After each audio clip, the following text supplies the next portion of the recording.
Good morning students. B Com third year की accounting and finance की जो सब्जेक्ट हमारी रहेगी उसका सेकंड पेपर टैक्सेशन, मैं अमृता अंशलिया आप लोगों को पढ़ाने वाली हूँ। Taxation second paper accounting and finance का। टैक्सेशन को समझने से पहले हमें टैक्स को समझना ज़रूरी है। टैक्स को हम हिंदी में क्या कहते हैं? कर। आपके सब्जेक्ट का हिंदी में नाम है कराधान। टैक्स क्या होता है, सबसे पहले इस चीज़ को हम क्लियर करेंगे। हम लोग काफ़ी बार सुनते हुए आए हैं कि हम टैक्स पे करते हैं, या फिर आप लोगों में से काफ़ी बच्चों के पेरेंट्स भी टैक्स पे करते होंगे, तो वो भी डिस्कस करते होंगे कि हमने टैक्स पे किया है and all that kind of things. तो अब ये टैक्स होता क्या है? सबसे पहले हम समझें, टैक्स जो है वो रेवेन्यू है। रेवेन्यू मीन्स आय है, एक तरह से इनकम है। किसकी इनकम है? तो टैक्स इनकम होती है रेवेन्यू ऑफ गवर्नमेंट। हमारी जो सरकार होती है, राज्य सरकार, केंद्र सरकार, सेंट्रल गवर्नमेंट्स, स्टेट गवर्नमेंट्स, उन सब की इनकम होती है टैक्स। तो अब हम ये समझने की कोशिश करते हैं कि पैसा हमने कमाया, इनकम थी हमारी, टैक्स हम गवर्नमेंट को पे कर रहे हैं। ऐसा क्यों? गवर्नमेंट ने तो हमें पैसा नहीं कमा के दिया कि हम अपनी इनकम का कुछ शेयर उनको दें। तो ऐसे केस में हम सब जानते हैं कि गवर्नमेंट जो होती है वो हमारे लिए काफ़ी खर्चे करती है। फॉर एग्ज़ाम्पल बहुत सारी फैसिलिटीज़ हमें देती है, जैसे स्कूल्स, कॉलेजेस, रोड बना के देती है हमें गवर्नमेंट, ट्रेन की फैसिलिटीज़ देती है, एट्सेट्रा। बहुत सारी और फैसिलिटीज़ ऐसी हैं जो गवर्नमेंट हमें प्रोवाइड करती है। तो ऐसे केस में गवर्नमेंट को ये सारे एक्सपेंडिचर्स करने हैं अगर, तो उसके लिए उसको इनकम भी तो होनी चाहिए। जो आपको इंफ्रास्ट्रक्चर बना के दिया हुआ है देश के अंदर, उसमें गवर्नमेंट कितना इन्वेस्ट करती है? तो गवर्नमेंट को खर्च करने के लिए उसके पास ये इनकम होना ज़रूरी है। तो किसी भी गवर्नमेंट के लिए जो इनकम का सबसे बड़ा सोर्स होता है वो होता है टैक्स। ठीक है, तो टैक्स क्या है? टैक्स एक रेवेन्यू है। किसकी इनकम है? गवर्नमेंट की इनकम है। उस इनकम को गवर्नमेंट खर्च कहाँ करती है? तो हम लोगों के लिए खर्च करेगी। हमने अगर ₹100 भी टैक्स के रूप में दिए हैं ना, वो ₹200 और 300 बनकर फिर से हमारे पास ही आएंगे। किस रूप में? तो इन सारी चीज़ों के रूप में। आपने सुना होगा गवर्नमेंट स्कूल्स और गवर्नमेंट कॉलेजेस में काफ़ी लेक्चरर्स जो होते हैं उनको काफ़ी सैलरी दी जाती है, लेकिन स्टूडेंट्स से नॉमिनल फीस ली जाती है, नाम मात्र की एक फ़ीस ली जाती है। तो यहाँ पर अगर हम देखें तो किसी पर्टिकुलर इंस्टीट्यूशन को या ऑर्गेनाइजेशन को अगर हम लेते हैं, तो ऐसे केस में क्या होगा? इनकम और एक्सपेंडिचर, इन दोनों में काफ़ी डिफरेंस रहता है।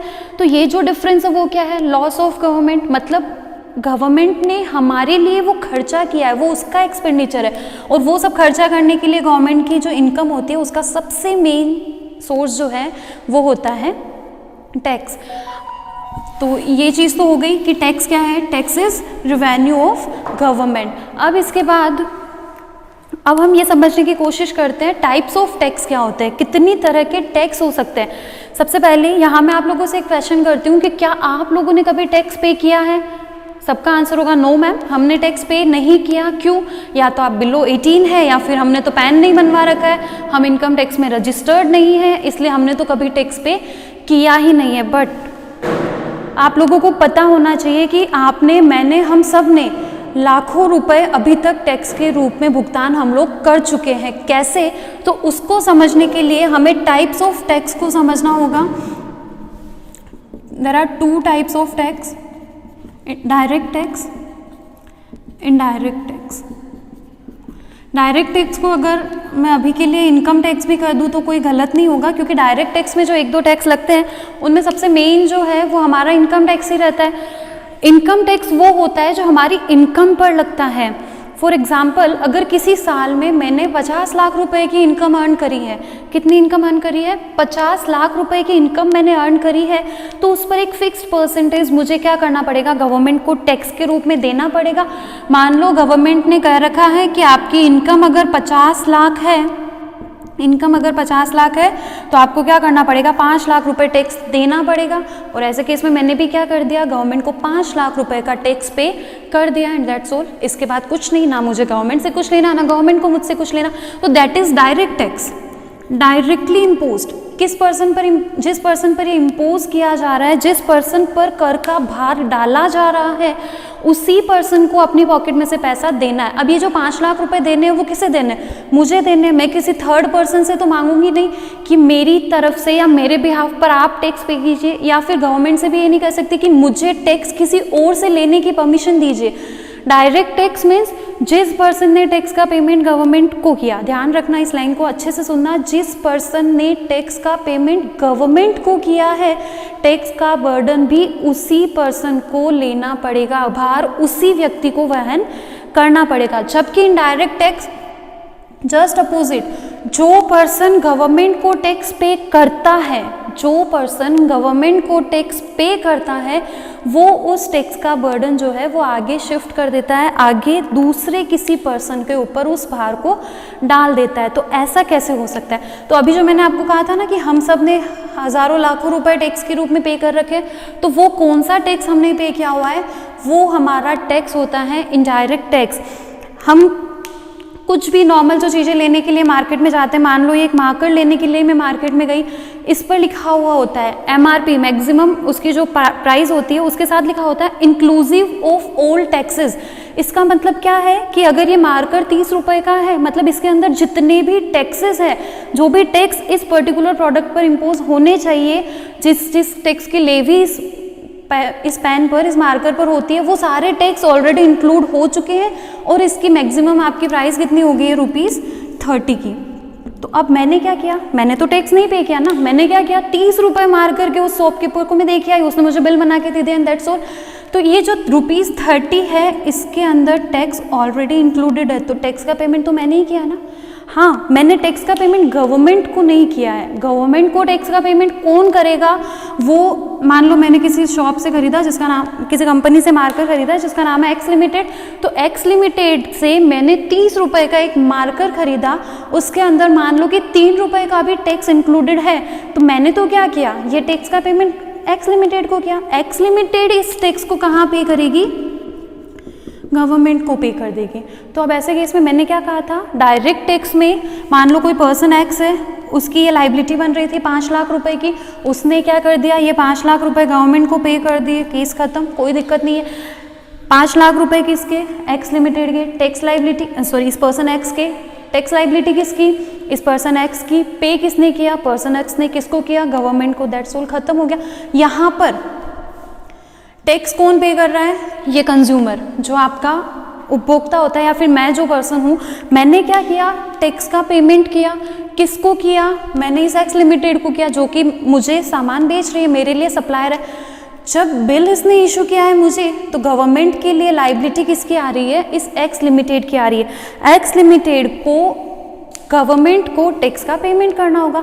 तो यहाँ इनडायरेक्ट टैक्स में क्या हुआ कि जो व्यक्ति सरकार को कर का भुगतान करता है, या फिर ऐसा कर जिसका भुगतान अगर सरकार को किसी व्यक्ति ने किया है, तो उस कर का भार वो व्यक्ति स्वयं वहन नहीं करता है और उसे अगले पर्सन पर शिफ्ट कर देता है। यही किया इस एक्स लिमिटेड ने। 27 + 3, ये 3 किसका है? टैक्स का है, मैंने एग्जाम्पल के लिए लिया है 3। तो ये ₹3 इसने इस कंज्यूमर से लिए और किसको दे दिए? गवर्नमेंट को दे दिए। गवर्नमेंट को टैक्स पे किसने किया? एक्स लिमिटेड ने। लेकिन क्या टैक्स का बर्डन एक्स लिमिटेड के ऊपर है? नो, इसने क्या कर दिया था? बर्डन को शिफ्ट कर दिया। किस पर? अपने कंज्यूमर पर। तो ये होता है इनडायरेक्ट टैक्स के अंदर। नाम से भी समझ में आता है, डायरेक्ट एंड इनडायरेक्ट। हिंदी में हम कहते हैं प्रत्यक्ष कर, अप्रत्यक्ष कर। तो डायरेक्ट टैक्स, जब आप लोग इनकम टैक्स पढ़ेंगे तो उसके अंदर वापस ये टॉपिक्स आएंगे जहाँ पे आपको सीखने मिलेगा कि डायरेक्ट टैक्स और इनडायरेक्ट टैक्स में अंतर क्या होता है। ये सारी चीज़ें बहुत डिटेल से आप वहाँ पढ़ेंगे। मैं आप लोगों को जो सब्जेक्ट पढ़ाऊंगी वो है इनडायरेक्ट टैक्स। डायरेक्ट टैक्स आपके अकाउंटिंग एंड फाइनेंस का फर्स्ट पेपर रहेगा, उसके अंदर आप लोग पढ़ेंगे। सेकंड पेपर आपका इनडायरेक्ट टैक्स का है, जो मैं आपको पढ़ाने वाली हूँ। बेसिक आपको समझना है टैक्स क्या होता है। तो रिवेन्यू ऑफ गवर्नमेंट है, जो हम गवर्नमेंट को पे करते हैं और बदले में गवर्नमेंट उस पैसे को कहाँ खर्च करती है? हमारे ही लिए वापस से खर्च करती है। डायरेक्ट टैक्स, जिस पर्सन पर टैक्स का बर्डन डाला गया उसी पर्सन को वो बर्डन लेना है, या फिर जो पर्सन गवर्नमेंट को टैक्स का पेमेंट कर रहा है, टैक्स का बर्डन भी उसी के ऊपर आएगा। जबकि इनडायरेक्ट टैक्स में क्या होता है कि जिस पर्सन ने गवर्नमेंट को टैक्स का पेमेंट किया है वो उस बर्डन को आगे शिफ्ट कर देगा। तो ये आपका होता है इनडायरेक्ट टैक्स। अब हम लोग इनडायरेक्ट टैक्स को समझने की कोशिश करते हैं कि इनडायरेक्ट टैक्स होता क्या है। जैसे डायरेक्ट टैक्स में मैंने आपको बताया मेन जो है वो इनकम टैक्स है, तो अब इस इनडायरेक्ट टैक्स के अंदर क्या होता है। अभी जो मेन दो इनडायरेक्ट टैक्स है आपके, एक तो रहेगा कस्टम्स ड्यूटी, दूसरा रहेगा गुड्स एंड सर्विसेज टैक्स, जिसको शॉर्ट में हम जीएसटी कहते हैं। सभी ने सुना होगा जीएसटी के बारे में, तो बिल्कुल। तो ये दोनों हम पूरे जो इनके एक्ट्स बने हुए हैं वो पूरे एक्ट को हम पढ़ेंगे। इनको डिस्कस करने से पहले मैं आपको एक चीज़ बता देना चाहती हूँ कि जीएसटी आने से पहले बहुत सारे इनडायरेक्ट टैक्स हमारे यहाँ पर चलते थे, जैसे कि central sales tax, value added tax, excise duty, service tax etcetera. ऐसे बहुत सारे जो इनडायरेक्ट टैक्सेस थे वो पहले लगाए जाते थे। इन सबको हटा के इनकी जगह एक जीएसटी आ गया। तो जब जीएसटी का हम इंट्रोडक्शन लेंगे, वो चैप्टर जब हम पढ़ेंगे उनके अंदर इसको वापस से हम डिटेल से डिस्कस करने वाले हैं। अभी हम जो पहले टॉपिक पढ़ेंगे वो पढ़ेंगे कस्टम्स ड्यूटी। छोटा सा टॉपिक है और एग्जाम के पर्पज से देखा जाए तो बहुत इंपॉर्टेंट और बहुत अच्छा है। ये अगर आप अच्छे से कर लेते हो तो अप्रोक्स 25 to 30 मार्क्स के क्वेश्चन इस एक्ट में से आते हैं या फिर इस पोर्शन में से आते ही आते हैं। कस्टम्स ड्यूटी की आपकी एक अलग बुक है, उस बुक से 25 to 30 का आपका रहेगा वेटेज, तो उतने मार्क्स के क्वेश्चन तो आने ही वाले हैं। बहुत ईजी सा टॉपिक है हमारा कस्टम्स ड्यूटी। समझने की कोशिश करते हैं। सबसे पहले कस्टम्स ड्यूटी होता क्या है। कस्टम्स ड्यूटी हिंदी में हम इसको कहते हैं सीमा शुल्क। सबसे पहली चीज इनडायरेक्ट टैक्स तो ये है ही। इनडायरेक्ट टैक्स है क्योंकि देने वाला पर्सन, जो पर्सन गवर्नमेंट को टैक्स का पेमेंट कर रहा है, वो पर्सन टैक्स का बर्डन लेने वाला नहीं है। वो उस टैक्स के बर्डन को आगे वाले पर्सन पर शिफ्ट कर देगा। और ये शिफ्टिंग कब तक चलती रहेगी, जब तक कि वो पर्टिकुलर गुड्स या फिर सर्विसेज फाइनली कंज्यूमर के पास नहीं पहुंच जाती। क्यों? क्योंकि मेरे पास गुड्स आ गए, मैंने तो इस पेन को यूज़ कर लिया, अब मैं इसको आगे बेचूंगी नहीं और कुछ टैक्स लगने वाला है नहीं, दैट्स ऑल। तो जब तक गुड्स कंज्यूमर के पास नहीं चले जाते तब तक टैक्स लगता रहता है। और इनडायरेक्ट टैक्स का जो अल्टीमेट बर्डन होता है ना, वो हमेशा फाइनल कंज्यूमर पर आने वाला है। जो आपका अल्टीमेट कंज्यूमर होगा, अंतिम उपभोक्ता जो होगा, उसी को कर का भार वहन करना पड़ेगा इनडायरेक्ट टैक्स के केस में। अभी हम कस्टम्स ड्यूटी को समझना शुरू करते हैं। तो कस्टम्स ड्यूटी का मतलब क्या होता है। सबसे पहली चीज़ इसको समझेंगे हम कि customs duty India to India नहीं लगेगी। मतलब इंडिया के किसी स्टेट से इंडिया के किसी दूसरे स्टेट में या इंडिया की सीमाओं के अंदर अगर आप व्यापार कर रहे हो तो वहाँ पर कस्टम्स ड्यूटी नहीं लगेगी। कस्टम्स ड्यूटी जो है वो इम्पोर्ट पर लगती है। इम्पोर्ट मीन्स आयात, या फिर एक्सपोर्ट पर लगती है। एक्सपोर्ट का मतलब होता है निर्यात। तो आयात और निर्यात पर लगती है। आई थिंक आयात और निर्यात का मतलब तो आप लोग समझते ही होंगे। आयात मीन्स किसी दूसरे देश से हमने कोई गुड्स या फिर सर्विसेज को परचेज किया है, वो आयात है, खरीदा है। निर्यात मीन्स किसी दूसरे देश में हमने अपनी कोई वस्तुएं या फिर सेवाओं का विक्रय किया है, तो वो हमारा निर्यात कहलाता है। तो जब भी आयात या फिर निर्यात होता है ना, तब कस्टम्स ड्यूटी लगेगी। समझ में आ रही है चीज़। तो सीमा शुल्क से अभिप्राय सभी करों से हैं जो कि आयात पर लगते हैं, निर्यात पर लगते हैं, या फिर एक होता है मार्गवर्ती कर, ट्रांजिट टैक्स। मार्गवर्ती कर का मतलब क्या होता है, ट्रांजिट ड्यूटी इसको हम कहते हैं, सॉरी ट्रांजिट ड्यूटी। ये जो भी टैक्स लगते हैं ना, export duty, import duty, customs duty लगते हैं, इनको टैक्स नहीं कहा जाता है। तो ये जो हमारा ट्रांजिट ड्यूटी होता है, मार्गवर्ती कर होता है, इसका मतलब क्या होता है। मान लो मुझे गुड्स की सप्लाई करनी है इंडिया से मलेशिया में, ठीक है। क्या करना है, इंडिया से मलेशिया में गुड्स की सप्लाई करनी है। अब जो आपका रूट है वो है कि आपके गुड्स जो है वो इंडिया से पहले अमेरिका में जाएंगे और अमेरिका में जाने के बाद ही मलेशिया जा सकते हैं। या फिर अमेरिका का कोई सप्लायर है, उसको मलेशिया गुड्स भेजने हैं, तो वहाँ पे क्या है कि इंडिया रास्ते में आएगा। अमेरिका वाले को पहले इंडिया में गुड्स देने पड़ेंगे इन द सेंस इंडिया में उसका स्टॉप आएगा और इंडिया से होकर ही वो गुड्स मलेशिया जा सकते हैं। तो ऐसे केस में ना तो हम गुड्स खरीद रहे हैं, ना तो हम आयात कर रहे हैं। क्यों? क्योंकि इंपोर्ट करने वाला कौन है, मलेशिया, और एक्सपोर्ट करने वाला कौन है, अमेरिका। हम क्या है, हम मार्ग में आते हैं, हम वहाँ पर ट्रांजिट ड्यूटी चार्ज करते हैं कि हमारे एयरपोर्ट से या फिर हमारे पोर्ट से, अगर शिप से भेजा है तो हमारे पोर्ट पर, या फिर ट्रेन तो वैसे पॉसिबल है नहीं, तो एरोप्लेन या फिर शिप के माध्यम से ही भेजा जाएगा। तो रास्ते में अगर हमारा स्टॉप आता है या फिर हमारी सीमाओं में अगर माल प्रवेश कर जाता है तो ऐसे केस में हम उन गुड्स पर ट्रांजिट ड्यूटी चार्ज करते हैं। इंपोर्ट ड्यूटी आयात पर, एक्सपोर्ट ड्यूटी निर्यात पर और ट्रांजिट ड्यूटी अभी मैंने आप लोगों को एक्सप्लेन कर दिया कि कोई ऐसे गुड्स जो ना तो इंपोर्ट हो रहे ना एक्सपोर्ट हो रहे हमारे देश से, लेकिन वो हमारे देश की सीमाओं के अंदर आते हैं और वहाँ पर अगर टैक्स चार्ज किया जाता है तो वो किस नाम से किया जाएगा, ट्रांजिट ड्यूटी के नाम से किया जाएगा।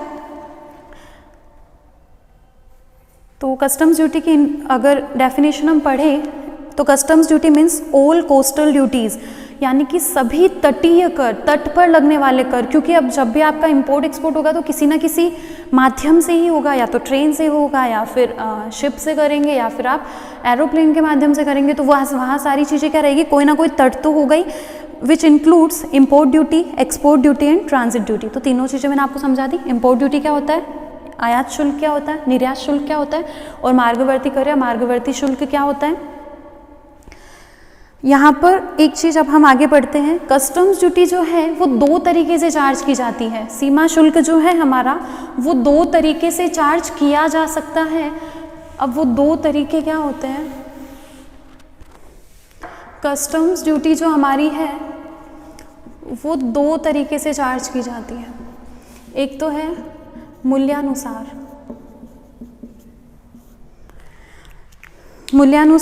और सेकंड हमारा है एक विशिष्ट शुल्क आता है। मूल्यानुसार नाम से समझ में आ रहा है कि प्राइस के हिसाब से चार्ज होगा। अगर आपने 10 लाख रुपए के गुड्स इंपोर्ट किए हैं या फिर 10 लाख रुपए के गुड्स जो है वो एक्सपोर्ट किए हैं तो उस पर एक फिक्स्ड परसेंटेज के हिसाब से आपका क्या लग जाएगा, कस्टम्स ड्यूटी लग जाएगा। इसको हम एड वैलोरम कहते हैं। क्या होगा, जैसे मान लो मैंने 10 लाख रुपए के गुड्स इंपोर्ट किए हैं, 10 लाख रुपए पर 10% की अगर आपकी रेट है तो 10% आपका क्या लग गया, टैक्स लग गया। अगर आपने 50 लाख रुपए के गुड्स इंपोर्ट किए हैं या एक्सपोर्ट किए तो उस हिसाब से लग जाएगा। मतलब सिंपल प्राइस के हिसाब से लगेगा। आपका जो टैक्स है वो किस हिसाब से लगेगा, प्राइस के हिसाब से लगेगा। विशिष्ट शुल्क क्या होता है, स्पेशल ड्यूटी। इसका मतलब होता है कि इसमें प्राइस से कोई रिलेशन नहीं है, नो, प्राइस के हिसाब से टैक्स नहीं लगेगा। आपका जो टैक्स है वो लगेगा आपके गुड्स की वजन या फिर उसके आकार के अनुसार।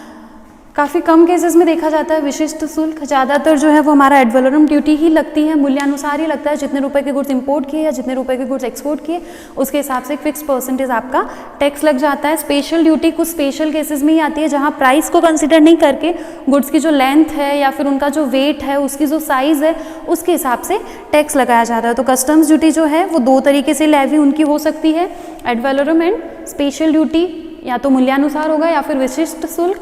विशिष्ट शुल्क बहुत कम केसेस में होता है, ज़्यादातर केसेस में हम जो पढ़ेंगे वो कौन सा पढ़ेंगे, हम एड वैलोरम पढ़ेंगे। मूल्यानुसार जितनी प्राइस होगी आपकी उसके हिसाब से हम आपको टैक्स कैलकुलेट करके देंगे। तो इस फर्स्ट जो हमारा चैप्टर है जनरल इंट्रोडक्शन है, इसके अंदर हम कुछ कस्टम्स ड्यूटी का इंट्रोडक्शन जो अभी हमने पढ़ा है, बेसिक कस्टम्स ड्यूटी क्या होता है, तो इंपोर्ट एक्सपोर्ट पर लगने वाला कर है या फिर गुड्स एंड ट्रांजिट जो होता है ट्रांजिट ड्यूटी लगती है, वो वाले टैक्स आपके हैं।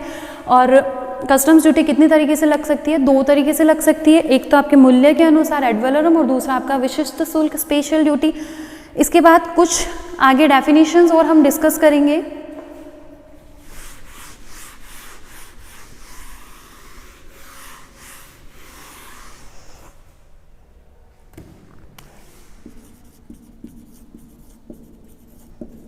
हिंदी में हम कहते हैं यात्री सामान, बैगेज।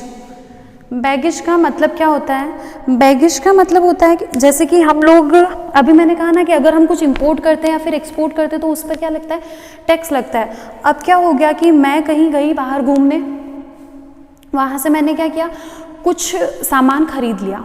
बाहर का मतलब आउट ऑफ कंट्री, इंडिया से बाहर मैं कहीं घूमने गई और वहाँ से मैंने क्या कर लिया, कुछ सामान खरीद लिया।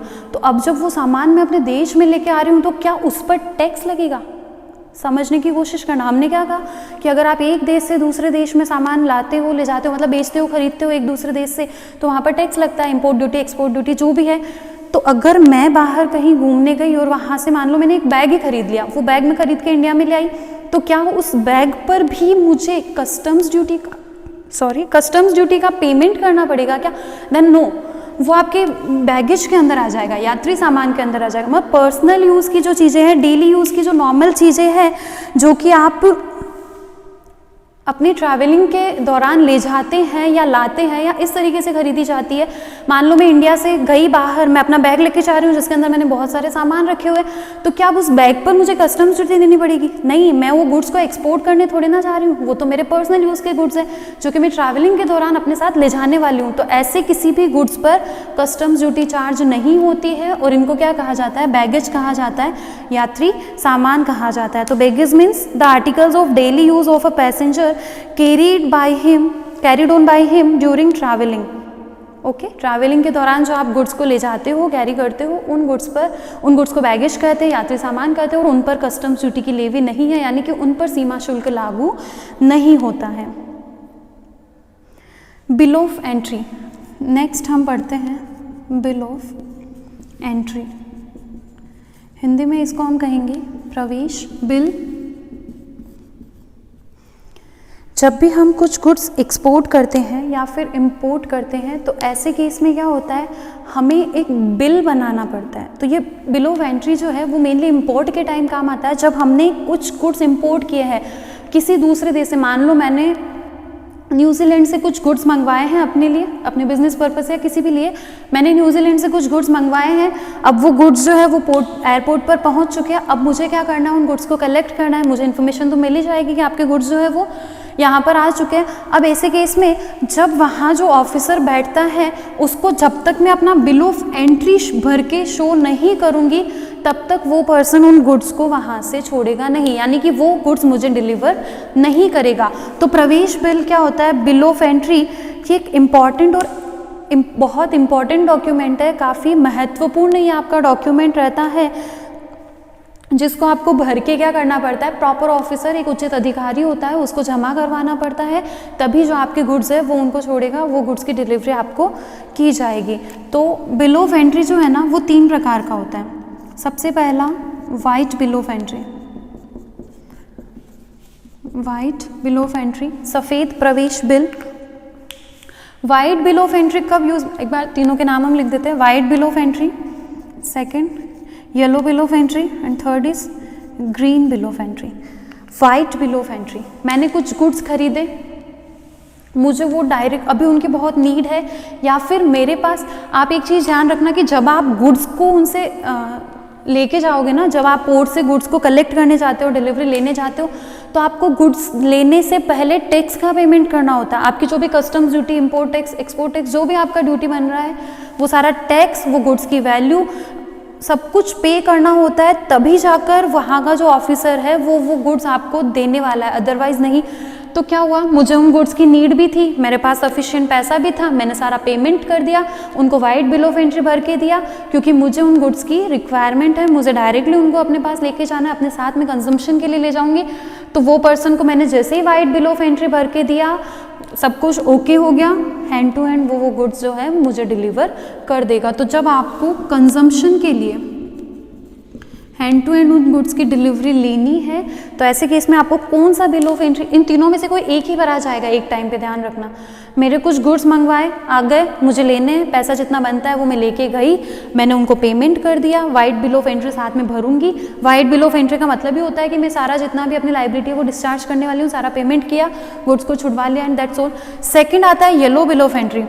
ये ज़्यादातर जो बिजनेसमैन होते हैं वो लोग यूज़ करते हैं। उन्होंने क्या किया कि बहुत सारे गुड्स मंगवाए हैं बाहर से, उन पर ड्यूटी भी बहुत हैवी लगेगी। अब उन्हें पता है कि इतने सारे मटेरियल की एक साथ मुझे ज़रूरत नहीं है, कुछ टाइम के लिए मैं इसे पोस्टपोन कर सकती हूँ। पोस्टपोन करने का मतलब कुछ टाइम के लिए मैं अपने इस टैक्स के खर्चे को बचा सकती हूँ, लेकिन वो जो गुड्स है, वो जो भी आपका माल है, वो कहाँ पर पड़ा है, अभी पोर्ट पर है या फिर एयरपोर्ट पर है, तो आपको क्या करना है, एक येलो बिल ऑफ एंट्री भरना है। येलो बिल ऑफ एंट्री भर के आप क्या कहेंगे कि इन गुड्स को कुछ टाइम के लिए आप कहाँ रख दे, वेयर हाउस में। ऐसे येलो बिल ऑफ एंट्री का मतलब ही होता है एप्लीकेशन वेयर हाउस में रखने के लिए। तो ऐसे केस में क्या होगा, मुझे भी थोड़ा टाइम मिलेगा, टैक्स के अमाउंट का अरेंजमेंट करने के लिए, और मेरे गुड्स जो है, मेरा जो माल है वो भी क्या रहेगा, सुरक्षित रहेगा। तो ऐसे केस में क्या होगा, येलो बिल ऑफ एंट्री मुझे भरना है ताकि जिस टाइम पर गुड्स पहुंच गए हैं देश में उसी टाइम पर मुझे टैक्स का पेमेंट करना नहीं पड़े और मुझे आगे टाइम मिल जाएगा। अगर मुझे अर्जेंट नीड नहीं है गुड्स की और अगर आप उन गुड्स की डिलीवरी लेने में थोड़ा वेट करवाना चाहते हो तो आपको क्या करना है, येलो बिल ऑफ एंट्री भरना है। इससे क्या होगा कि वो जो आपका प्रॉपर ऑफिसर है वो आपके गुड्स को कहाँ रखवा देगा, वेयर हाउस के अंदर स्टोर करवा देगा। फिर आता है ग्रीन बिल ऑफ एंट्री। तो जो वेयर हाउस के अंदर हमने गुड्स रखवाए हैं, जब आपके पास आवश्यकता हुई उन गुड्स की और जब आपके पास सफिशिएंट अमाउंट भी आ गई ताकि आप उन गुड्स को ले सको, तो ऐसे केस में आपने क्या किया, जाना है आपको ग्रीन बिल ऑफ एंट्री भरना है। उन गुड्स, पर्टिकुलर गुड्स से रिलेटेड आपको ग्रीन बिल ऑफ एंट्री पूरा फिल करके प्रॉपर ऑफिसर को देना है। आपकी जितनी भी टैक्स लायबिलिटी वगैरह उसको डिस्चार्ज करो, जितना भी कर का भुगतान करना है वो सब करो, वो पर्सन आपके गुड्स आपको डिलीवर कर देगा। तो बिल ऑफ एंट्री क्या होता है, प्रवेश बिल। जब आप गुड्स इंपोर्ट करते हो तो ऐसे केस में आपको बिल ऑफ एंट्री भर के प्रॉपर ऑफिसर को देना पड़ता है। काफ़ी इंपॉर्टेंट है और एसेंशियल भी है, इसके बिना आपके गुड्स जो है वो आपको नहीं मिलेंगे। तो आपने प्रवेश बिल भरा, बिल ऑफ एंट्री भरा। बिल ऑफ एंट्री जो है इन तीनों में से कोई एक भरा जाएगा एक टाइम पे। वाइट बिल ऑफ एंट्री, जो गुड्स मैंने मंगवाए हैं हैंड टू हैंड मुझे नीड है, टैक्स पे करो, वाइट बिल ऑफ एंट्री भरो, आपके गुड्स ले जाओ। सेकंड, मुझे नीड नहीं है और या फिर मेरे पास इतना पैसा नहीं है कि मैं टैक्स का पेमेंट अभी कर सकूं, येलो बिल ऑफ एंट्री भरो, आपके गुड्स वेयर हाउस में स्टोर हो जाएंगे, इसका भी चार्ज लगता है वेयर हाउस में रखने का। फिर ग्रीन बिल ऑफ एंट्री, जब मुझे उन गुड्स की ज़रूरत है या फिर जब मेरे पास टैक्स पे करने के लिए सफिशिएंट अमाउंट आ गई है, मैं जाऊँगी ग्रीन बिल ऑफ एंट्री पे करूँगी, मुझे मेरा मुझे मेरे जो गुड्स है वो डिलीवर हो जाएंगे। तो 3 types of bill of entry. ये एक छोटा क्वेश्चन बनने के काफ़ी चांसेस रहते हैं। बिल ऑफ एंट्री में से किसी पर्टिकुलर एक, इन तीनों में से कोई भी एक क्वेश्चन पूछ लिया जाता है कि वाइट बिल ऑफ एंट्री क्या है या फिर येलो बिल ऑफ एंट्री या फिर ग्रीन बिल ऑफ एंट्री। तो इन तीनों चीज़ों को आपको क्या करना है, ध्यान में रखना है। इसके बाद अभी मैंने बहुत बार नाम लिया प्रॉपर ऑफिसर, कि प्रॉपर ऑफिसर को आपको बिल ऑफ एंट्री देना है, प्रॉपर ऑफिसर के पास आप जमा करवाएंगे। तो प्रॉपर ऑफिसर क्या होता है, प्रॉपर ऑफिसर हिंदी में हम इसको कहते हैं उचित अधिकारी। मतलब ऐसा कोई पर्सन जिसको कस्टम्स ड्यूटी के इन सभी काम से रिलेटेड, जो कि बिल ऑफ एंट्री लेना, गुड्स को डिस्चार्ज करना और ये सारी कार्यों के लिए जो पर्सन पोर्ट पर अपॉइंट किया जाएगा, एयरपोर्ट पर या फिर आपके नॉर्मल पोर्ट पर या फिर रेलवे स्टेशन है, तो वहाँ पर जो कस्टम्स ड्यूटी का, कस्टम्स एक्ट का ऑफिसर बैठेगा जो कि इन सारे काम को करने वाला है। बिल ऑफ एंट्री लेना, उनको चेक करना या फिर गुड्स को डिस्चार्ज करना, उनको वेयर हाउस में रखवाना, इन सारे कामों के लिए जिस पर्सन को अपॉइंट किया जाता है, जिस ऑफिसर को अपॉइंट किया जाता है, वो आपका क्या कहलाता है, प्रॉपर ऑफिसर कहलाता है, उचित अधिकारी कहलाता है। वेयर हाउस, कुछ डेफिनेशंस दे रखी है इस चैप्टर के अंदर जिनको हम डिस्कस कर रहे हैं। वेयर हाउस, गोदाम, भंडार गृह, जहाँ पर कौन से गुड्स रखे जाएंगे, अभी हमने डिस्कस किया था ना, yellow bill of entry. Yellow bill of entry से जो आपके गुड्स आते हैं उनको वेयर हाउस में आप रखवाते हैं ना, तो वो जहाँ पर रखे जाते हैं उनको क्या कहते हैं, वेयर हाउस कहते हैं या फिर गोदाम कहते हैं। इसके बाद आता है